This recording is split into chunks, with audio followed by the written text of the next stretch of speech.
딱 반발 더 깊게 들어가는 뉴스 프레스룸입니다. 아동 성범죄자 조두순이 지금 살고 있는 월세집 계약이 만료돼서 다른 곳으로 이사를 갈 예정이라고 합니다. 이 조두순이 이사 가는 동네엔 24시간 순찰은 물론이고 태양광 조명 100개를 설치하고 이 혼자 사는 여성은 홈카메라 등의 안심 패키지도 지원을 한다고 하는데요. 임대차 계약이 끝나는 2년마다 일해야 되는 건지 뭔가 방도가 없는 걸까 착잡해집니다. 오늘은 오후 3시 가장 핫한 소식을 전해드리는 뉴스3부터 만나볼까요?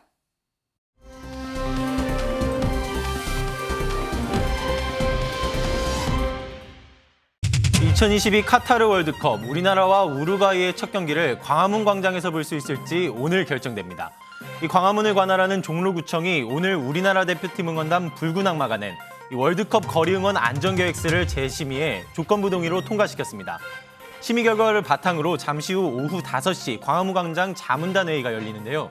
이 회의에 한두 시간이 소요되는 만큼 오늘 안에는 사용 여부가 결정될 전망입니다. 전자팔찌를 끊고 도망친 라임 사태 핵심 인물 김봉현 전 스타모비티 회장이 도주 당일 자택을 빠져나가는 모습이 공개됐습니다. 지금 보시는 영상, 김 전 회장이 도주한 지난 11일 새벽 4시 서울 개포동 자택 지하주차장에서 찍힌 모습입니다. 아이보리색 점퍼에 검은 가방을 들고 걸어 나오는 인물이 바로 김봉현 전 회장인데요.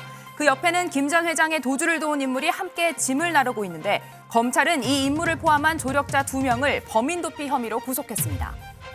이 화물연대가 모레부터 집단 운송 거부에 나서겠다고 예고한 가운데 정부와 여당이 올해 말 종료되는 안전운임제를 3년 더 연장하기로 했습니다. 안전운임제는 과로나 과속을 막기 위해 이 화물 노동자에게 최소한의 운송료를 보장하는 제도인데요.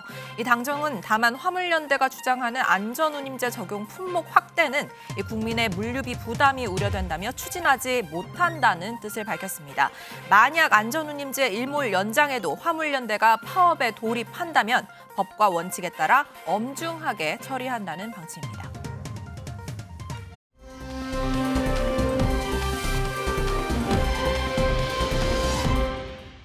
다음은 날씨 알아보고 올까요?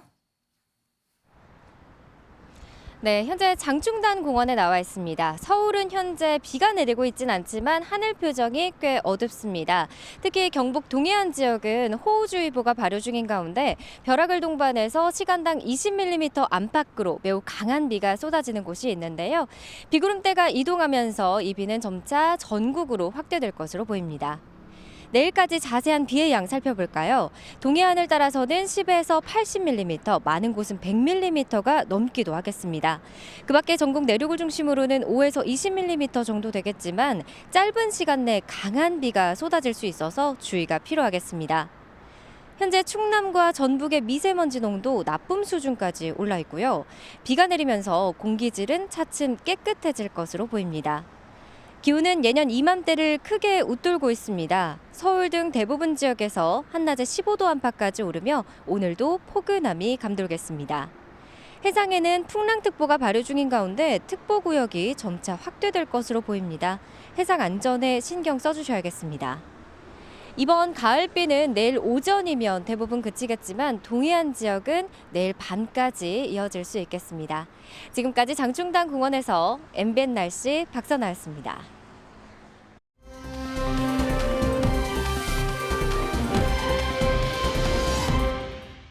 오늘의 첫 번째 코너 프레스룸의 온다입니다.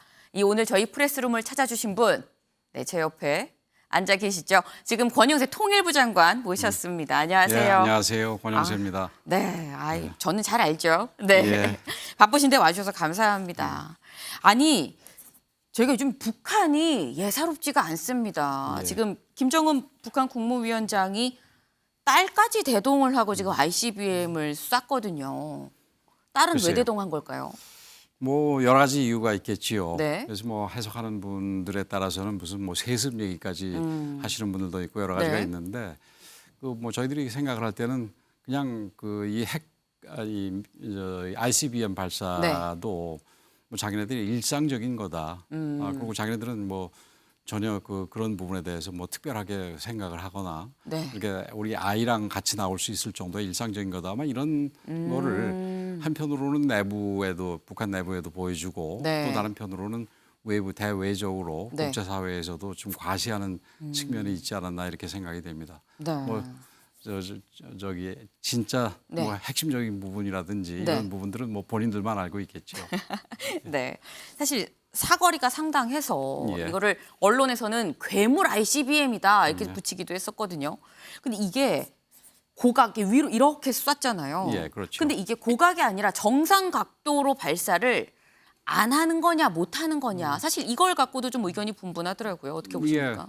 뭐 제가 그 자체의 전문가는 아닙니다만은 네. 이 국내외 전문가들 얘기에 의하면은 아직은 지금 고각 발사 네. 정도만 가능하고 실제 형태와 유사한 발사는 좀 몇 번의 이 실험을 더 해야 되고 또 기술 발전이 있어야 되지 않겠냐 네. 이런 얘기들을 하는 것 같습니다. 그 이유는 소위 리엔트리 네. 재진입을 할 때 굉장히 가혹한 이 환경을 이 탄두가 버텨내야 되는데 네. 그 부분을 버텨낼 만큼 그 재료공학에서의 어떤 그 기술이라든지 기타 뭐 역학도 뭐 유체 역학이나 이런 거 필요하겠죠. 그런 역학이 준비가 됐느냐 부분에 대해서는 네. 아직은 좀 부정적으로 보는 것 같습니다. 그래서 그런 부분에서도 아마 핵실험도 핵실험이지만 이 ICBM 부분에 있어서 좀 몇 번의 실험을 더 할 기술적인 필요는 최소한 있다 이렇게 생각을 합니다. 아 그러면은 뭐 곧 핵실험이다, 뭐 7차 핵실험이 뭐 눈앞에 있다, 통 비치다 이랬는데 그건 아니고 몇 번 더 핵실험을 할 ICBM을 쏠 가능성이 있는 뭐 거예요. 선을 어떻게 갈지는 모르겠습니다만은 네. 우선 ICBM만 놓고 보더라도 지금이 현재 완결적인 기술 상태라고 보기는 어렵다라는 네. 거고 이제 핵실험은 또 별개 문제겠죠. 네. 예. 그렇군요. 사실 북한이 이렇게 연일 도발을 하고 있는데 이런 가운데 어제 이 담대한 구상, 이 예. 비핵화 로드맵 예. 세미나가 예. 있었습니다. 예. 근데 이게 사실 좀 간단하고 좀 쉽게 좀 여쭤볼게요. 문재인 정부 때의 비핵화 로드맵과 지금 윤석열 정부의 비핵화 로드맵 가장 큰 차이점이 뭘까요? 그래서 지금 말씀하신 대로 좀 비교를 하면 아마 쉽게 이해를 하실 수가 네. 있을 텐데 우선 그 문재인 정부의 한반도 신경제 구상 같은 경우는 네. 그 비핵화가 되면은 북한을 이렇게 발전시키겠다 경제적으로 네. 그 사이 그런 협력을 하겠다 이런 부분인데 네.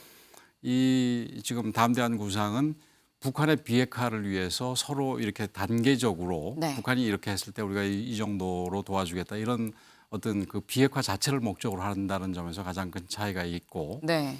또 한 가지는 그 한반도 신경제 구상을 비롯해서 과거 어떤 정부도 네. 이 경제적인 그 북한의 비핵화를 조건으로 경제적인 보상만 주려 했지 네. 북한이 실제로 핵을 개발하고 이 미사일을 개발한다는 소위 체제 위협이라는 부분에 대해서 네. 어드레스한 부분은 없었습니다. 근데 이제 담대한 구상은 네. 경제적인 협력 또는 지원 외에도 네. 이 북한이 그 핵이라든지 미사일 도발로 문제를 일으키는 이유라고 주장을 하는 소위 체제 위협에 대응하기 위해서 네. 우리가 군사적인, 정치적인, 외교적인 이런 부분에 대해서도 협의를 해서 좀 더 긍정적인 방향의 진전을 이뤄서 비핵화하는데 아무 문제가 없도록 하겠다. 이런 점에서 큰 차이가 있다고 생각하시면 될 것 같습니다. 근데 어제 이 세미나에서 말씀을 해주시는데 저희는 사실 가장 이 말초적으로 눈에 띈 부분이 저희는 입에 북미 관계가 약간 입에 붙었거든요. 예, 예. 근데 북미가 아니라 미북 관계라고 이 표현을 근데 하셨어요. 표현은 오늘 아마 통일부에서 네. 그 보도 자료로 그 내용을 정정하는 부분이 발표가 됐을 텐데 네. 그 부분은 사실은 뭐 우리가 미북 관계로 앞으로 쓰겠다 이렇게 정해진 건 아니고 네네. 과거 정부에서도 북미 관계라고 하거나 혹은 미북 관계라고 하거나 혼용했었다. 예, 이렇게 혼용을 했었거든요. 네. 앞으로도 그런 혼용이 있을 거라고 생각을 하시면 됩니다. 그래서 거기에는 뭐 기조의 특별히 변화는 아니다라는 예, 말씀이신 기조의 걸까요? 변화는 아니다 이런 부분을 다시 한번 오늘 여기서 분명하게 말씀을 드립니다. 네. 이 사실 담대한 구상의 어떤 최종은 완전한 비핵화 그리고 북미 관계의 어떤 정상화까지를 이제 완전한 최종 단계로 좀 보신 것 같아요. 근데 이 사실 이 북미 단계의 정상화 관련해서 펜스 전 미국 부통령이 최근에 회고록을 냈는데 예, 예. 여기에 실린 내용이 문재인 전 대통령이 김영란, 김여정과 같은 테이블로 나를 배정을 하면서 좀 이 뭐랄까요 정중히 강요했다 만남을 이렇게 표현을 했습니다. 사실 그게 문재인 정부에서는 미북 관계, 뭐 북미 관계 개선의 어떤 한 방편으로 그랬던 것 같은데 이런 방식의 이 북미 관계 개선에 대해서는 어떻게 보세요? 저는 그 지금 미국 측에서 네, 비핵화라든지 뭐 미사일 문제에 대해서 전혀 입장 변화가 없는 상태에서 그냥 그 북한과 뭐 잘 얘기를 해라 네. 이런 부분에 대해서는 뭐 당연히 거절했으리라고 생각을 합니다. 그리고 실제 펜스 부통령이 얘기했듯이 그렇게 거절을 했고, 네, 근데 담대한 구상은 제가 조금 아까도 말씀드렸듯이 비핵화를 하겠다는 확실한 의지를 가지고 테이블에 나왔을 때 그 이 경제적인 보상 외에 이제 군사 외교 정치적인 부분으로 네. 북미 관계 혹은 미북 관계의 정상화까지 우리가 돕겠다라는 부분이 들어갑니다. 그리고 네, 이 군사 정치적인 부분, 외교적인 부분에 있어서 북미 관계 정상화 혹은 미북 관계 정상화가 다는 아니고 네, 그 외에도 한반도에 확실하게 평화를 담보할 수 있는 이 북한이 그 핵을 없애더라도 네. 자기네들의 체제 위협을 느끼지 않을 정도로 그런 담보가 되는 네. 체제를 구성하는 부분에 대해서 협의를 하겠다는 내용이 들어가 있습니다. 네. 그러니까 사실 제가 이걸 여쭤본 이유는 문재인 정부에서의 어떤 그런 방식, 이 만남의 자리를 마련하는 거에 대해서 어떻게 생각하시는지가 좀 궁금해서 여쭤본 아, 거거든요. 그래서 저는 그러니까 이 방향성 부분입니다. 그 북한도 그렇고 우리 대한민국도 그렇고 방향성이 굉장히 중요한데 네. 지금 남북 관계 정상화를 얘기를 합니다만은 도대체 그러면 남북 관계 분단 자체가 비정상인데 정상화라는 게 도대체 뭘 하겠다는 얘기냐 이렇게 얘기가 나올 수가 있지 않습니까? 네. 근데 그런 부분에서 이 가정적인 정상 상태를 당장은 비핵화라고 봐야 됩니다. 그래서 네. 모든 우리 남북 관계에 있어서의 그 방향성은 우리 대한민국으로서는 당장은 지금 비핵화로 방향을 잡아야 되는데 네. 문재인 정부의 문제점은 아까 그 신경제 구상에서도 보듯이 네. 이 비핵화는 그냥 전제를 하고 그게 어떻게 전제가 이루어지는지는 따로 얘기를 하지 않고 그냥 경제 분야에서 협력하겠다 뭐 이런 네. 부분만 돼 있고 네. 그 과정에서 미국도 협력을 하면 좋으니까 미국 관계를 이제 좀 약간 그 이 펜스는 좀 강제적이라는 표현을 썼던데 네. 강제적으로 엮어주려고 그런 그 행동을 보였는데 네. 그 지금 새로운 정부에서는 비핵화가 가장 중요하고 당면한 목표이기 때문에 네. 모든 포커스는 북한의 비핵화에 맞춰줘야 된다. 이렇게 볼 필요가 있다고 봅니다. 네. 근데 지금 계속해서 이 나오는 얘기 중에 하나가 바로 경제 부분입니다, 예, 예. 사실. 근데 이 최근에 이 DMZ 국제 포럼에서 예, 예. 장관님이 하신 말씀 중에 이런 게 있었어요.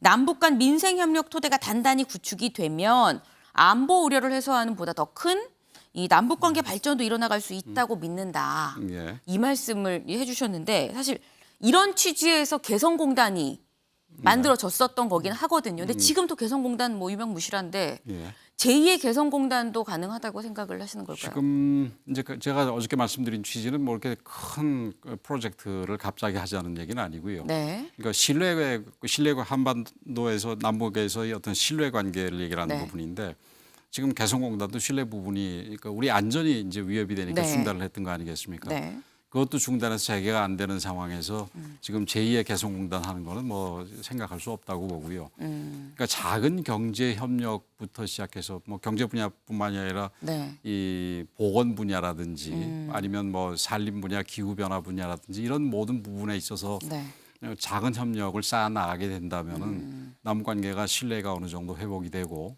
그렇게 될 경우에는 이 비핵화 부분에 있어서 이 진전이 조금 쉽게 다가올 수 있지 않겠냐. 네. 그래서 지금 비핵화를 위한 담대한 구상이 본격적으로 시행되고 있지 못하는 상황에서 네. 우선은 작은 이 경제 뭐 사회 혹은 뭐 여러 기타 분야에 있어서 어떤 협력을 통해서 네. 신뢰 관계를 차근차근 쌓아나가자 뭐 이런 취지에서 말씀을 드린 겁니다. 네. 사실 장관님을 이 주변에서는 실세 장관이라고 많이들 부릅니다. 그걸 왜냐면 잘못 부르시는 겁니다. 인수위 부위원장도 하셨고 예, 예. 사실 뭐 그 전에 뭐 당에서 뭐 원내대표 얘기도 있었었고 그러는 와중에 지금 통일부 장관으로 가신 거거든요. 예. 근데 윤 대통령이 통일부에 이른바 실세 장관인 권 장관님을 보내신 이유가 뭐라고 보셔요? 뭐 제가 아무래도 뭐 통일 부분에 대해서 네. 과거에 뭐 역할을 했던 적도 있었고 그러니까 아마 그 시키신 것 같은데 뭐 정확한 뜻을 제가 뭐 이해하거나 이런 건 아니고요. 네. 그 사실 남북 관계라는 게 요즘에는 남북 관계가 이렇게 안 좋다 보니까 사실 네. 크게 이 뭐 드러나는 부분이 잘 없는데 네.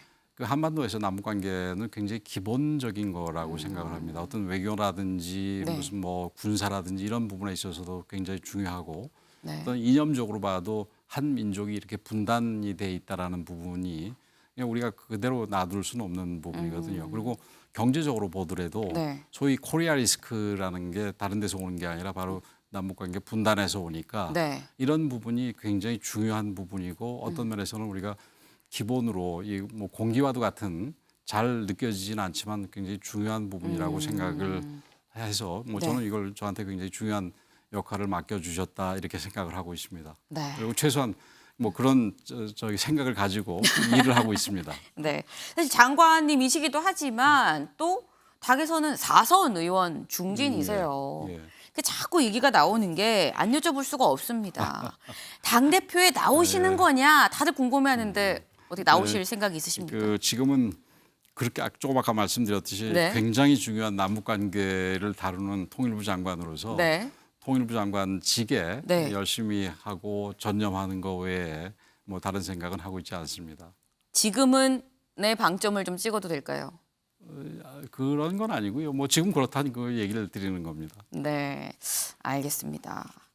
사실 용산이 또 지역구이시기도 하죠. 예, 예. 이제 헬로윈 참사가 있었습니다. 예.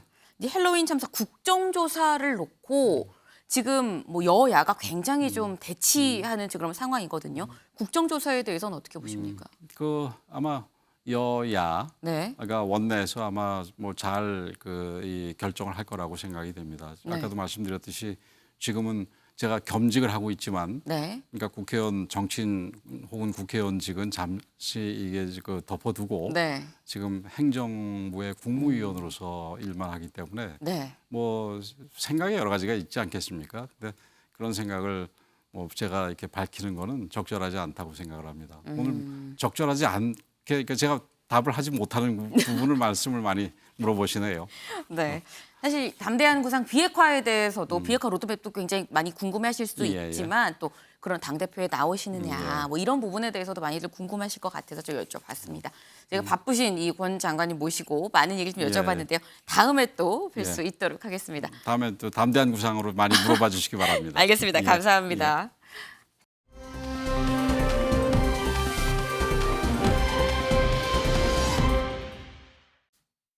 그분은 없어요. 그분은 제 건데 왜 천화동인 와는 제 거라고. 김용 부원장에게 이제 자금 넘길 때 이게 대선 자금으로 쓰일 거라는 걸 좀 알고 계셨을까요? 경선 자금을 알고 있습니다. 그 남욱 메모에 나온 내용이 사실이라고 진술하신 이유가 좀 따로 있을까요? 그건 제가 전달했으니까요. 이재명 대표 경선 자금 왜 마련하셨나요? 천화동인 1호 실질도 누군가요? 진술 태도 바꾸신 이유 좀 말씀해 주시죠. 그 법정에서 소상히 말씀드리겠습니다. 아이고 지나가겠습니다.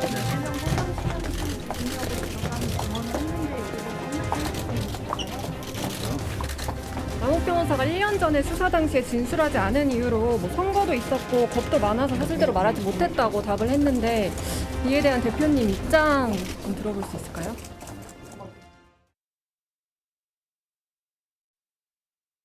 네, 아마 영상 보고 좀 감을 잡으셨을 것 같습니다. 이 오늘 큐시트웨이 첫 순서, 지금 대장동 사건 키맨들이 줄줄이 풀려나면서 좀 새로운 얘기들이 하나둘 나오고 있죠. 이 검찰 수사는 또 민지숙 기자가 전공인데 민 기자, 오늘 키워드 뭡니까? 제가 준비했는데요. 네. 오늘자 남욱 변호사 이야기로 준비를 했습니다. 제목 남이 내 징역 대신 살아주지 않아입니다. 네, 어제 저희가 이 자리에서 이 대장동 재판에 나온 남욱 변호사 이야기 전해드렸었는데 네. 뭐 천화동인 1호는 이재명 대표 측 지분이다 이런 폭탄 발언까지는 전해드렸습니다. 네. 근데 오후에도 이재명 대표 관련된 폭탄 발언 이어갔었는데요. 네. 그중에서도 가장 눈에 띄었던 것 이 대북 대북 사업 관련된 내용이었습니다. 근데 당시에 유동규 전 본부장이 남욱 변호사에게 자신이 지금 추진하고 있는 황금 다시마 비료 사업이 있는데 네. 이게 이재명 지사가 나중에 대통령이 되면 자신이 이 대북 사업으로 추천할 수 있다. 이런 식으로 자기에게 뭔가 투자를 하는 식으로 이야기를 했다는 겁니다. 네, 그래서 남욱 변호사가 실제로 30억 원가량을 투자했다고 하는데요. 네. 남욱 당시에는 이게 메리트 있는 사업으로 보여서 유동규 측에 돈을 건넸다 이렇게 법정에서 이야기를 했습니다. 뿐만 아니라 이 대표 측에 여러 차례 금품 건넨 구체적인 정황도 이야기했는데요. 네. 먼저 이 김용 부원장의 공소장으로 이미 알려진 이 대선 경선 자금 8억 원뿐만 아니라 2014년도에 이재명 대표 이 성남시장 시절 재선을 위해서 최소 4억 원을 건넸다. 그리고 이 돈은 구체적으로 당시 성남시에 있는 한 종교단체에 표모를 위해 쓰였다. 이런 식으로 언급을 했습니다. 또 2018년 경기지사 때도 정진상 실장을 통해 이재명 대표의 경기도지사 선거 비용을 지원한 걸로 알고 있다. 이렇게 구체적으로 이야기를 했습니다. 사실 그동안 알려지지 않은 뭔가 좀 다른 새로운 얘기들입니다. 아마 이 부분에 대해서도 검찰이 또 다시 또 수사에 착수하지 않을까 하는 생각이 드는데 아니 근데 남욱 변호사가 유동규 전 본부장처럼 다시 또 이제 입을 열기 시작을 했습니다. 입을 열게 된 무슨 심경 변화가 뭐가 있을까요? 네, 오늘 아침 이 기자들에게 본격적으로 폭로전을 시작한 이유에 대해서 직접 설명을 했습니다. 이 사실관계를 분명히 밝혀서 내가 잘못한 만큼만 처벌을 받고 싶다. 네, 이렇게 이야기를 했습니다. 남이 내 징역을 대신 살아줄 것은 아니지 않느냐 이 발언이 여기서 나온 건데요. 이런 비슷한 이야기 어디서 들어본 것 같아 제가 찾아봤습니다. 유동규 전 본부장 구치소에서 풀려난 이후에 했던 발언 준비했는데요. 듣고 오시죠. 양파가 아무리 껍질이 많아도 까다 보면은 속이 나오지 않겠습니까? 내가 지은 죄만큼 만약에 있으면 받고 남이 지은 거면 내가 그거는 가져갈 수는 없는 거고 그냥 그만큼 하려고 제가 좀 밀어내가지고 않을까도 생각했는데 그거는 오히려 더 다른 속임을 만드는 것 같습니다. 네, 유동규 전 본부 자신이 한 일에 대해서만 책임을 지겠다 이 비슷한 맥락의 발언을 했는데 이 남욱 변호사는 전에 말하지 않았던 사실을 지금 이야기하는 것뿐이다. 말이 바뀐 건 아니다 이렇게 얘기를 하면서 13년 동안 있었던 일을 거짓으로 이야기하려면 이 소설가로 등단을 해야 한다며 자신의 진술에 거짓이 없음을 거듭 강조했습니다. 네, 이현정 위원님.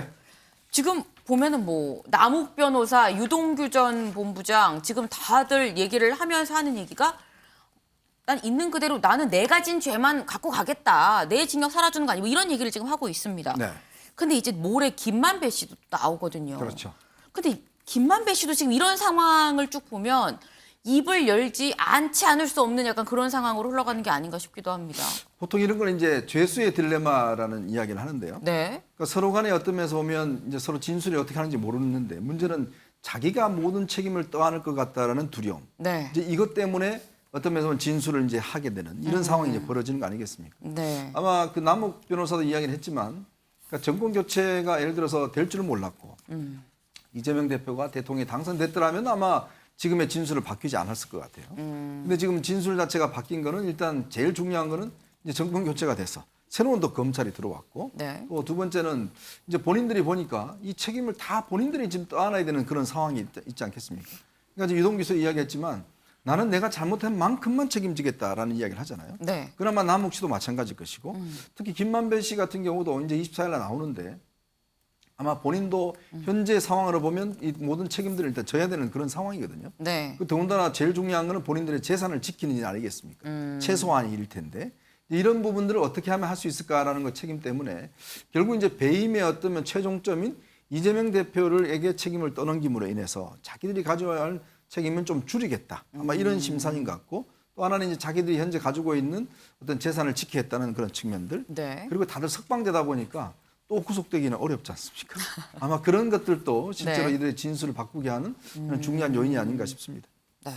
지금 이 남욱 변호사가 전이랑 다르게 이재명 대표를 직접 이 실명을 막 얘기를 하면서 이런저런 얘기를 지금 내놓고 있습니다. 근데 보니까 민지수 기자, 네. 이재명 대표만 뭐 저격을 한 게 아니에요. 의외에 또 인물이 있더라고요. 그렇습니다. 이 김태년 더불어민주당 의원 이야기도 나왔습니다. 네. 여기에도 현금을 건넸다는 취지의 발언을 법정에서 한 건데요. 네. 이 대장동 민간 개발을 추진하는 과정에서 김만배 씨가 이야기를 하기를 이재명보다 당내에 힘이 있는 이 김태년 의원의 이야기를 무시할 수 없다. 그래서 김태년 의원이 말하면 이재명이 들을 것이다. 그렇기 네. 때문에 이 김태년 의원 측에도 로비를 했다. 그런 과정에서 2억 원을 건넸다. 이런 이야기를 꺼냈습니다. 네, 당사자 김태년 의원이 기자들에게 입장문을 보내면서 네. 강하게 반발했습니다. 이 김만배, 남욱을 포함한 대장동 민간 사업자들과 일면식도 없다면서 이 자신의 이름이 오르내린 것이 황당하다고 밝혔습니다. 이 남욱을 증인으로 세워서 허위 진술을 하게 한 검찰의 저의 또한 의심스럽다면서 이 검찰까지 같이 비판했습니다. 아니 그런데 이 남 변호사의 이 지금 흘러나오는 얘기들 이거를 그럼 있는 그대로 말하는 대로 다 믿을 수 있느냐 이 부분에 대해서도 좀 이 의문이 있는 것 같습니다. 지금 민지수 기자, 재판부가 이 남욱 변호사의 진술 신빙성에 대해서 좀 예의주시하는 것 같아요. 네, 어제 재판 발언 중에 있었는데요. 네. 이 폭로전이 과열되는 상황에 판사가 직접 나서서 이 법정에서의 발언에 좀 심중해 달라 이렇게 네. 경고성 이야기까지 하기도 했습니다. 이 남욱 변호사가 검찰 조사에선 하지 않았던 이야기를 새롭게 하는 데다가 네. 그 내용 자체도 뭔가 근거가 구체적으로 있다기보다는 누구에게서 들었다 혹은 뭐 검찰 조사 과정에서 새롭게 알게 됐다 네. 이런 식으로 이야기했다는 점을 지적을 했습니다. 이 구체적으로 좀 전에 제가 말씀드린 대북 지원 사업 관련해서도 네. 이 당시의 주관자가 누군지 전에 들었지만 기억을 하지 못했다가 검찰 조사 과정에서 그게 이화영 전 부지사였다라는 걸 알게 됐다. 네. 이런 식으로 진술을 하니까 앞으로도 사실관계가 충분히 다퉈질 수 있는 내용인 만큼 원래 기억한 그대로만 이야기해달라. 재판부가 거듭해서 이야기를 했습니다. 네, 윤경호 위원님. 근데 지금 남욱 변호사는 말 그대로 변호사거든요. 그러니까 지금 뭐 수사 과정에서 이렇게 해서 알게 됐다 이런 얘기가 전략적으로 이른바 뭐 시쳇말로 물타기를 위해서 하는 건 아닐까 하는 생각이 들기도 하는데 어떻게 보십니까? 뭐 여러 가지 지금 추정이 가능하죠. 네. 우리는 지금 형사 관련 법에 흔히 말하는 영어로 플리 바게닝, 네. 그러니까 검찰 측과 적당한 선에서 형량을 구형할 테니 수사에 협조해달라. 이건 막아져 있거든요. 네. 그러나 또 하나 또 지금 남욱 그다음에 유동규 뭐 이분들의 행태에서 주목해야 될 것 중에 하나가 우리 형사소송법에는 지금 남욱 변호사가 한 얘기, 네. 김태년 의원의 보좌관에게 전달된 것으로 들었다. 네. 그다음에 이재명 시장 측의 지분이 뭐 얼마 되는 것으로 들었다. 흔히 말하는 전원. 그래서 진술한 전원 증거. 네. 형사소송법에는 전문 증거라는 표현이 돼 있어요. 네. 이런 거는 증거 능력 채택에 제한을 엄격하게 두고 있습니다. 그러니까 그거는 증거로서 인정할 수 없다라고 이미 형사소송법에 돼 있어요. 더 중요한 건 아까 앵커도 얘기했고 민지수 기자 설명했습니다만 증언의 일관성이거든요. 그러니까 본인에게 유리하게 하기 위해서 본인이 살아남기 위해서 증언을 계속 바꿔나가는 거. 그걸 재판부가 인용해 주는 경우는 참 드물죠. 네. 그러니까 중요한 건 지금 대장동 사건으로 출발을 했잖아요. 네. 그럼 대장동 사건의 키 플레이어, 핵심 역할을 했던 이들이 김만배, 남욱, 뭐 유동규 등등이 네. 도대체 돈을 얼마나 만들어서 얼마나 챙겼고 그 돈을 어디에다가 얼마나 놔뒀고 누구에게 얼마를 줬는가를 검찰이 그 증거를 내놓는 게 네. 그게 앞으로 공소유지의 핵심이지 이들의 말에 나오는 얘기, 진술만 가지고는 이건 한계가 분명하다. 그건 재판부의 판결이 아니라 국민이 납득을 하는데도 그건 굉장히 중요한 거죠. 네, 지금 사실 검찰 수사가 계속 좀 진행이 되고 있습니다. 검찰의 수사도 진행 중이고 재판도 지금 진행 중이죠. 제가 이 새롭게 나오는 내용들 좀 꼼꼼하게 좀 잘 짚어서 전해드리려고 하는데 지금 상황이 대장동 키맨 셋은 다 이제 나왔습니다. 구속 상태였다가. 그리고 이재명 대표의 최측근이라고 하는 김용 부원장 그리고 정진상 실장은 오히려 이제 구속에 돼서 들어가 있는 상황입니다. 그러니까 이재명 대표 입장에서는 굉장히 좀 깝깝할 수 있는 상황인데 특히나 정진상 실장의 경우는 곧 검찰이 기소하지 않겠냐라는 전망까지 나오는데 이수아 기자, 이 공소장에 정진상 실장을 기소할 때 공소장에 이재명 대표와의 이 관계를 어떻게 적시할 것이냐, 이게 또 관건 아닙니까? 네, 저희가 어떻게 적시됐는지 볼 수 있는 시간이 얼마 안 남은 것 같은 게 검찰 구속기간이 한 차례 연장을 받는다고 해도 최대 20일입니다. 그러면 지난 19일 날 구속이 됐으니까 계산을 해보면은 뭐 12월, 그러니까 다음 달 9일이면 영장 기한이 끝나거든요. 그럼 12월 초에는 검찰이 어떻게든 기소를 하는 수순을 밟을 것이다라는 전망이 나오고 있는 겁니다. 이 검찰도 그래서인지 혐의 입증을 위한 진술 확보 그리고 이 물증 마련의 속도를 올리고 있는 것 같은 게 이 조금 전에도 오후에 경기도청을 검찰이 압수수색해서 이 정 실장의 이메일을 확보했다는 속보가 들어와 있습니다. 아무래도 이 경기도청 정책실장 때 어떤 금품을 수수했다는 혐의가 있기 때문에 이 부분에 대해서 보러 들어간 게 아닌가 싶은데요. 일단 말씀하신 것처럼 가장 관심사는 과연 이 정 실장의 공소장에 이재명 대표가 어떻게 적시되어 있냐 이 관계 부분입니다. 앞선 김용 부원장의 공소장 같은 경우 이 대표가 등장하긴 했는데 공모관계라는 얘기는 없었거든요. 그렇다면 이번에는 어떤 정치적인 뭐 공동체를 넘어서서 한 발 더 나아가서 공모관계라는 얘기가 나올지가 가장 주목되는 부분이고요. 이런 가운데 정 실장이 자신의 구속이 합당한지 다시 심사해달라라는 구속 적부심을 어제 청구했는데요. 이 소식도 사실 뭐 구속 기소냐 불구속 기소냐 정도를 뭐 결정하는 것이지 기소를 한다라는 기조는 변함이 없을 듯합니다. 네, 지금 정진상 실장 결국 기소될 것으로 보인다라는 이수아 기자의 얘기였었는데 이게 지금 이 두 사람 김용, 정진상 이 두 사람을 최측근으로 두고 있는 결국은 이재명 대표한테 관심이 쏠릴 수밖에 없습니다. 민지숙 기자, 이재명 대표는 뭐라고 합니까? 네, 이재명 대표 오늘도 묵묵부답입니다. 조금 전 의원총회가 열려서 이 자리에서 수사 관련된 이야기를 하지 않을까 굉장히 많은 취재진이 몰려서 이렇게 주목을 하고 있었는데 이재명 대표 정작 이 자리에는 출석을 하지 않았습니다. 대신 저희가 박홍근 원내대표 이야기 준비했습니다. 예, 오늘 이재명 당대표께서는 다른 일정으로 의총에는 참석을 못하셨습니다. 야당 파괴에 검찰과 경찰을 포함한 모든 사정 권력이 총동원됐습니다. 확증과 물증은 없고 갑작스레 번복된 일방적 진술에만 의존한 명백한 정치기획 수사입니다. 반면 대통령 장모와 측근 홍보수석은 혐의가 자명함에도 모두 불송치 처분됐습니다. 야당 인사는 증거도 없이 번복된 진술만으로도 구속하면서 대통령 주변 인사는 모조리 무죄 처분을 받고 있는 것입니다. 네, 조금 전 들어온 소식으로 이재명 대표 중간에 의총 자리에 들어오긴 했다고 합니다. 하지만 빠져나가면서 뭐 김용, 정진상 측근 수사에 대한 질문에 전혀 답하지 않고 그대로 나갔다고 합니다. 네, 근데 어제도 사실 이 남욱 변호사가 폭로를 이어가면서 이 의총이 진행됐습니다. 무려 3시간 반 동안 이 자리가 이어졌는데 이 자리에서 이 비공개 마라톤 회의를 열어서 대책을 논의한 것으로 현재 전해지고 있습니다. 친명계에서는 이건 정말 검찰의 조작 수사다라는 기획 수사다라는 얘기가 나오고 있는데요. 이 정성원 의원 얘기로 듣고 오시죠. 검찰이 아시는 것처럼 수사 내용을 뭐 생중계하듯이 지금 언론에 공표하고 있습니다. 나온 게 있습니까? 아무런 물증도 없습니다. 그냥 고작 유동규 또 최근에 남욱. 그분들의 진술이고 또 그분들을 풀어줘갖고 풀어주니까 그냥 뭐 언론 대고 막 계획한 것처럼 지금 발언들 하고 있는 거 아니겠습니까? 검찰이 물증이 없구나. 그럴 때는 국민들에게 이재명에 대한 어쨌든 유죄의 그 심증을 좀 심어주기 위해서 약간 뭐 불법적인 피의사실 공표를 하고 있다고 생각합니다. 네, 지금 민주당에서 의원총회까지 지금 열고 있는 상황인데 이현종 의원님. 이재명 대표는 왜 연일 침묵하고 있는 걸까요? 곤혹스럽겠죠. 지금 뭐 일단 당내에서도 서서히 이 이재명 대표의 책임론이 좀 나오고 있고 사실 김용, 지금 정진상 두 분은 당으로 따지면 중간 당직자 정도 되거든요.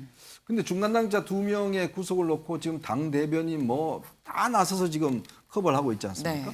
대표적인 이제 비교되는 게 노웅래 의원은 사선 의원입니다. 근데 압수수색 당할 때 아무도 안 갔어요. 그러니까 그거에 대해서 당에 지금 전혀 대응을 안 합니다. 그러니까 그거와는 너무 차이가 있는 거죠. 그런 측면은 결국 이제 이재명 대표의 어떤 이 문제는 사실은 성남시장 때 있었던 문제잖아요. 그러니까 지금 민주당하고는 별 상관이 없는 문제이지 않습니까?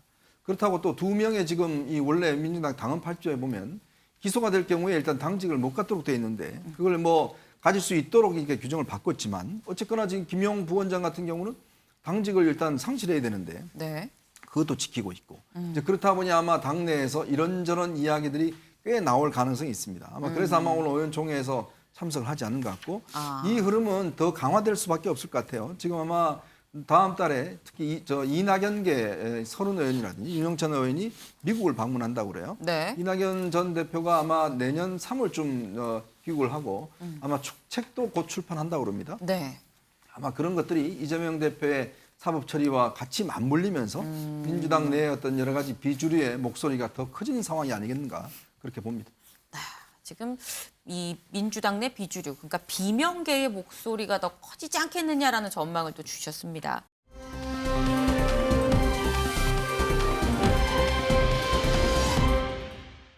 다음 강재묵 기자가 준비했죠. 네, 두 번째 아이템으로 넘어가 보겠습니다. 이번 아이템은 울음 삼킨 유가족들 첫 기자회견입니다. 오늘 헬로윈 참사 유족이 처음으로 이 심경을 밝히는 기자회견을 열었습니다. 피해자 158명의 유족 모두를 대표한 것은 아니지만 이 민주사회를 위한 변호사 모임, 이 민변 TF팀이 희생자 34명의 유족과 이 간담회를 진행한 후로 열게 된 기자회견이었습니다.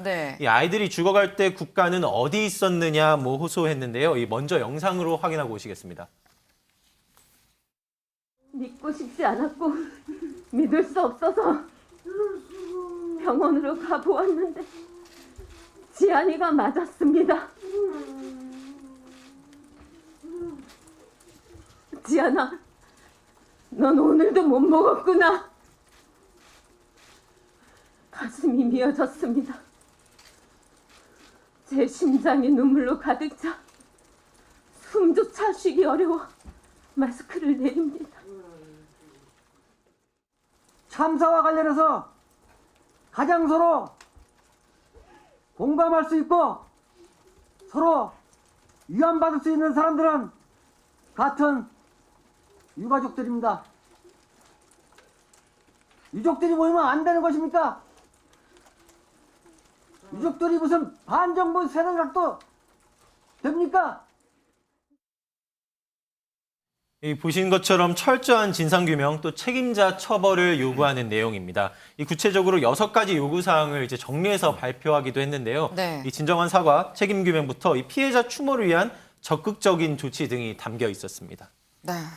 지금 이 영상을 보면서도 고스란히 그 슬픔, 분노가 다 이게 고스란히 좀 느껴지는데 유족들이 촉구한 게 지금 6가지입니다. 진정한 사과부터 확실한 책임 규명, 구체적인 대책 마련 등등등이 포함이 돼 있는데 어제 유족들이 국민의힘, 집권 여당인 국민의힘을 또 찾아갔었어요. 오늘 한 얘기를 국민의힘에 먼저 가서 얘기를 한 겁니까? 네, 말씀하신 것처럼 어제 이제 희생자 유족이 20여 명입니다. 이 자리에서는 국민의힘과 지도부의 비공개 간담회가 있었는데요. 이 정진석 비대위원장 등이 자리했고 앞선 내용과 결을 비슷하게 이상민 장관의 사퇴를 촉구하는 등 모습이 있었습니다. 이 역시도 영상으로 보고 오시겠습니다.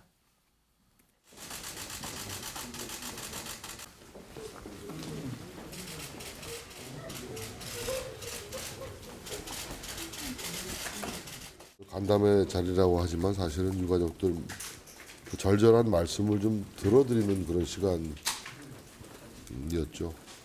그 아픈 마음의 상처를 어떤 필설로 위로가 되겠습니까? 그러나 어쨌든 정부 여당으로서 너무나도 속옷으로 죄스럽다는 말씀을 드렸고 이 사고 원인 규명과 사태 수습, 재발 방지 대책 마련에 있어서 아주 최선의 노력을 다하겠다라는 다짐도 드렸습니다. 이 영상 초반으로 좀 자세히 들으셨으면 들었을 수도 있는데 약간 그런 흐느끼는 소리 등이 좀 새어나오는 소리가 있었거든요. 이 회담이 진행되는 중으로 이 밖에서는 호통과 함께 책상을 치는 등 이제 쿵하는 소리가 들렸다고도 전해지고요. 울음 섞인 목소리의 절규가 계속해서 새어나왔다고 합니다. 사실 이 억장이 무너지는 이 유족들의 요구 중에는 2차 가해 방지책을 좀 마련을 해달라 이런 얘기도 있었습니다. 최근에 참사 명단이 또 공개가 돼서 2차 가해 아니냐 이런 얘기까지 좀 흘러나오긴 했었는데 이 명단 관련해서 민지숙 기자. 이상민 행안부 장관이 또 도마에 올라왔습니다. 그렇습니다. 이상민 장관 지난 16일 예결위에서는 이 헬로윈 참사 관련된 명단이 없다. 네. 확보한 게 없다며 자신의 말을 왜 믿지 않느냐 이렇게 언성을 높이기도 했는데 당시 영상 보고 오시죠. 모든 유족에 대한 연락처나 이런 것들을 정부가 독점하고 있기 때문에 지금 행안부에서는 유족 전체에 대한 자료를 가지고 있지는 않습니다. 그러면은 TF에서는 유족하고 연락을 취하지 않는다는 것인지 국무위원이 하는 말을 왜 그대로 받아들이지 않으시고 자꾸 거짓말을 한다고 그렇게 생각하는지 모르겠습니다만 행안부에서는 명단조차도 가지고 있지 않습니다. 연락처는 물론이고요. 네, 그런데 알고 보니 행안이 참사 이틀 뒤에 명단과 유가족 연락처 등을 확보해 엑셀로 정리해서 실무에 활용한 것으로 알려졌습니다. 거짓말 논란이 일자 행안부에서는 실무진이 공문 결제 없이 입수한 자료로 관리자급에서는 이 사실을 알기 어려웠다 이런 해명을 내놨습니다. 그랬군요. 그런데 지금 보면은 관리자급에서는 알기 어려웠다라고 얘기를 했는데 사실 저희도 방송에서 이상민 장관이 유가족들한테 일일이 연락을 하고 있다라는 얘기를 전해드렸던 적이 있었습니다. 그 모습 같이 보고 오시죠. 유가족들한테 연락을 해서 혹시 명단을 공개해서 명단 공개로 인해서 동의하시는 분들은 같이 기리고 애도하겠다라고 말씀해서 연락하신 적 있습니까? 예, 그 작업은 이미 진작부터 저희가 진행을 하고 있는 것이고요. 아직도 하고 있습니까? 예, 다만 생각 외로 유가족들께서 본인들이 드러나는 것을 상당히 거북해 하십니다. 그러면 윤경호 위원님, 이상민 장관 지금 거짓말 논란에 휩싸였습니다. 어떻게 보셨습니까? 뭐 앞뒤가 안 맞는 게 거짓말이죠.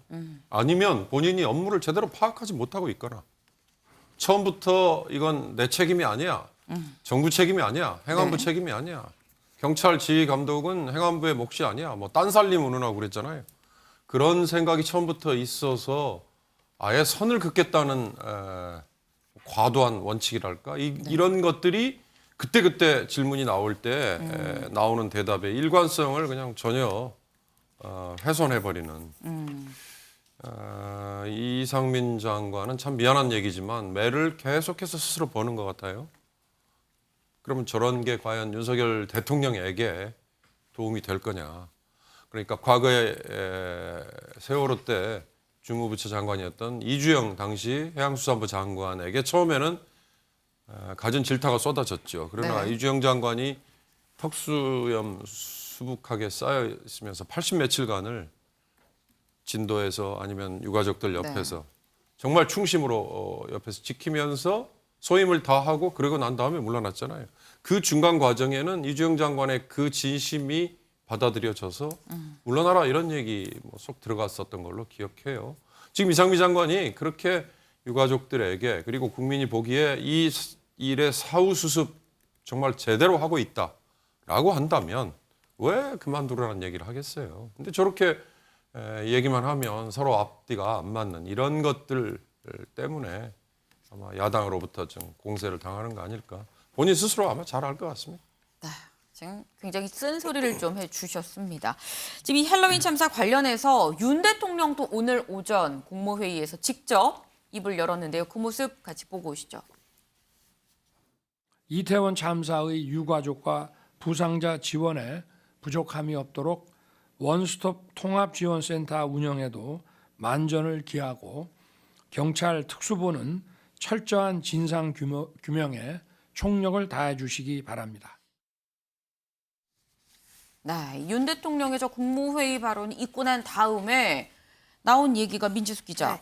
이 대통령실에서 지금 특별법을 제정하는 걸 검토하고 있다라는 얘기가 나왔었어요. 근데 또 아닌 것 같아요. 무슨 맞습니다. 얘기입니까? 오늘 오전 11시쯤에 대통령실 핵심 관계자 발로 보도가 나왔죠. 이 대통령실이 이태원 압사 참사 유가족들을 지원하기 위해 특별법을 검토하고 있다. 이런 이야기가 나왔는데 하지만 2시간 만에 대통령실이 직접 아니다라는 해명 자료를 냈습니다. 특별법 관련해 구체적으로 검토하거나 결정한 사실이 없다. 관련 사실 전면 부인했습니다.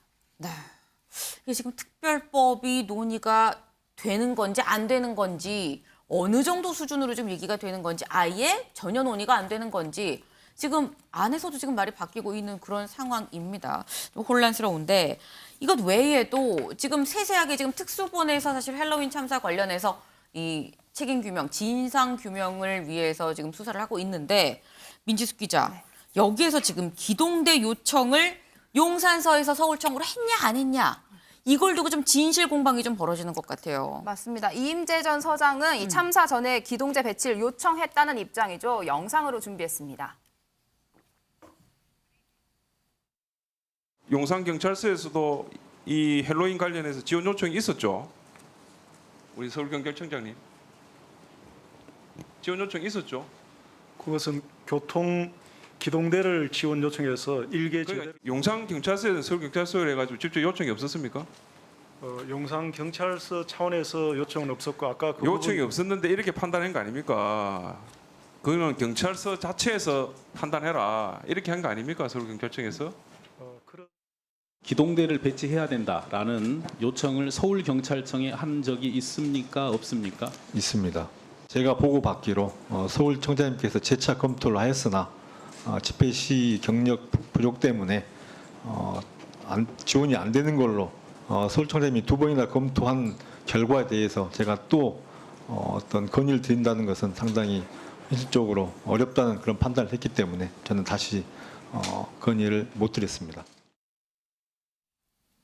네, 이렇게 두 사람 이야기 엇갈리고 있습니다. 특수본 사실관계 확인하고 있는데 이전 서장이 부하 직원에게 기동대가 투입되도록 노력해봐라. 이 정도의 이야기 한 건 확인이 됐지만 구두상으로나 메신저로나 실제 기동대를 요청했다는 사실은 확인되지 않았다. 이렇게 밝혔습니다. 네. 이현정 위원님, 짧게 여쭤보겠습니다. 사실 기동대 요청을 했냐 안 했냐는 특수본 이 수사 조사 과정에서 밝혀질 수 있는 부분이긴 한데 이 앞서 나온 특별법 부분, 특별법을 핵심 관계자가 검토를 하고 있다라고 했다가 다시 2시간 만에 번복하는 일도 있었습니다. 이 국민들은 굉장히 좀 혼란스럽지 않을까요? 일단 이제 이게 정부의 책임, 국가의 어떤 책임 있으면 국가 배상법에 따라서 배상할 수가 있습니다.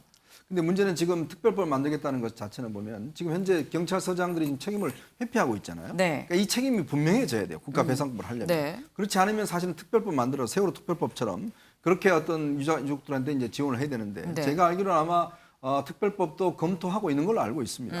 왜냐하면 지금 현재 경찰의 어떤 저게 책임 문제가 명확히 규명되기까지 꽤 오랜 시간이 걸리거든요. 근데 빨리 이걸 보상하기 위해서는 아마 특별법이 제정돼야 될 겁니다. 네. 이 정제되지 않은 얘기가 자꾸 이렇게 나오게 되면 국민들은 더 혼란스러워질 수밖에 없습니다.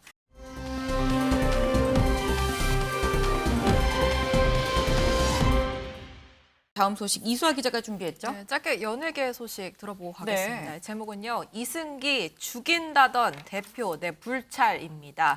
이 가수 이승기 씨가 소속사에 내용 증명을 보냈다는 소식이 뒤늦게 알려지면서 논란이 되고 있는데 이 내용이 음원 수익을 본인이 단 1원도 받지 못했으니 지금까지 얼마나 수익이 났는지 그리고 알려주고 나에게 제대로 정산해달라 이런 내용입니다. 이 이승기 씨 다 아시겠지만 신인도 아니고 18년 동안 무려 27장의 앨범을 낸 준경 가수입니다. 그런데 수익이 정말 없다는 게 좀 놀라울 따름이고요. 이 씨가 본인의 음영료 정산에 문제가 생겼다는 걸 안 것도 꽤 최근이라는 소식까지 같이 들어오고 있습니다.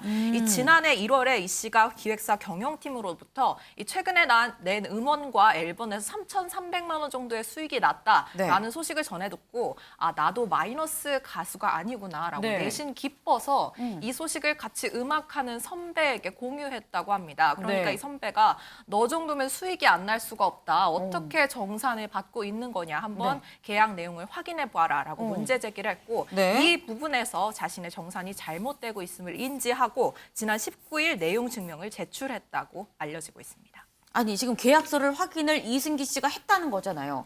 그럼 확인을 해보니 계약서에 뭐라고 적혀 있는 거예요? 그 내용은 좀 제가 봐봤는데요. 이승기 씨도 해당 내용 바로 확인했다고 합니다. 이 자료를 좀 같이 보실 텐데 이 소속사와의 계약 조건 이 4대6, 6대4, 7대3 이런 식으로 시기에 따라서 계속 조정됐습니다. 지금 자료가 나가고 있는데 보통 연예인과 소속사 계약에서는 이 순수익을 토대로 비율 계산이 들어갑니다. 즉 비용과 수익 모두 저 조건을 따르는 건데 이승기 씨의 계약서상으로는 이 값, 즉 소속사가 각각의 비용을 전액 공제한 이후로 수익 분배가 이루어진다라는 내용의 조항이 담겨 있었습니다. 네. 즉 비용 부분은 회사에서 처리하게끔 한 겁니다. 그럼 이 계약서를 토대로 좀 저희가 이제 사례를 좀 하나 좀 계산을 해보면 네. 2015년 당시 6집 사례를 또 이제 좀 저희가 저렇게 자료를 준비했는데 6대4 비율일 때거든요. 저렇게 네. 쭉 정리를 해보면은 이 8억쯤에 해당하는 이익이 있죠. 네. 60% 부분을 취해야 맞는 건데 전혀 지금 없었다는 부분이 의아한 부분인 겁니다. 아마 이제 비용 부분을 회사가 전체 처리하게 되어 있으니 이 실제로 다 처리하고만 남는 게 없다는 설명식으로 아까 이수아 기자가 말씀드린 것처럼 마이너스 가수다 뭐 이런 이미지, 그러니까 그런 설명으로 해서 이승기 씨가 이제 수익 계산을 할 때 혼란스럽게 한 게 아니냐라는 가능성 등이 언급되고 있습니다. 아니 근데 좀 이해가 잘 안 되는 부분이 아니 언뜻 봐도 히트곡이 한두 개가 아닌데 이승기 씨는 이거를 전혀 몰랐을까 이상하다는 느낌을 안 받았을까요? 거의 막 100억 정도의 수익을 원래는 가져갔어야 된다. 막 이런 네. 얘기까지 나오고 있거든요. 네. 이승기 씨는 사실 지난해 전까지는 조금 의아하긴 하지만 공식적인 문제 제기는 하지 못한 것 같습니다. 거의 자신이 데뷔 때부터 몸을 담고 있는 기획사였는데 네. 이런 문제 제기를 음악 선배로부터 듣고 나서부터는 좀 개인적으로 임원진들을 만나면서 네. 사사건건 좀 물어보기 시작했다고 합니다. 그런데 네. 이 자리에서 한 번은 부모님을 모시고 임원과 자리를 가졌는데 나온 얘기가 정산을 해주고 싶어도 네. 너가 마이너스 가수인데 어떻게 해주느냐라는 자꾸 얘기도 마이너스 가수라는 들었다고 거예요. 하고요. 그러게요. 네. 그리고 올해 8월에는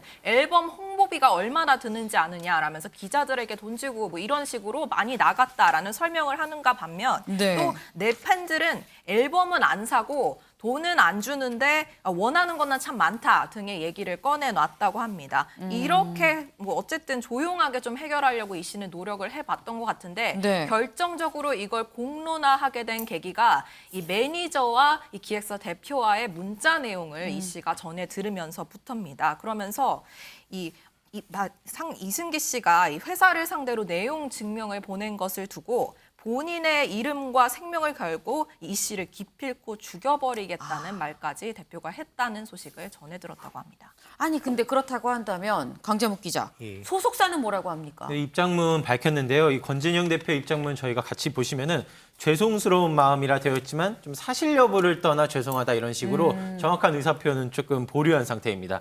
현재 보도되고 있는 중으로 입장 표현이 어렵다. 입장 표명을 자제하는 것을 양해 부탁드린다는 식으로 가름했습니다. 네. 글쎄요. 지금 이 음원 수입이 0이라는 게 이해가 안 되는데 제2, 제3의 또 이승기 씨는 없는 건지도 살펴볼 부분이 아닌가 싶습니다.